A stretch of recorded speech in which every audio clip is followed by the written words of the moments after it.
Ang dami ko nang tinry actually na shampoo pero hindi gumagana, hindi nawawala until na-discover ko tong Nakami shampoo. Para sa mga nakabili na ng shampoo na to, aminin nyo, napakamahal, di ba? Pero ayos lang yon kung sa ikagiginhawa naman ng sarili mo. Ito nga pala ang Nakami shampoo. Ito talaga yung nakatulong mag-relieve ng pangangati ng scalp ko at unti-unting nabawasan yung balakubak ko. Well guys, ang biggest problem ko talaga is balakubak at pangangati dito sa anit ko.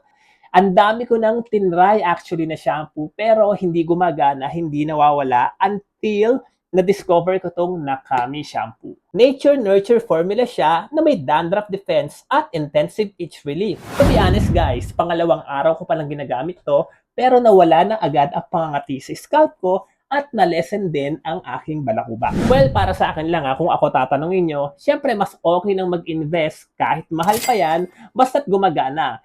Kesa sa bumili ka ng mas mura, tapos paulit-ulit mong ginagamit, pero wala namang effect. Kaya guys, kung pares tayo ng problema, baka worth trying din ito sa'yo. Okay lang yan gumastos ng mahal kung ang kapalit naman nito is comfort mo, confident mo, at kung para naman sa health mo, di ba?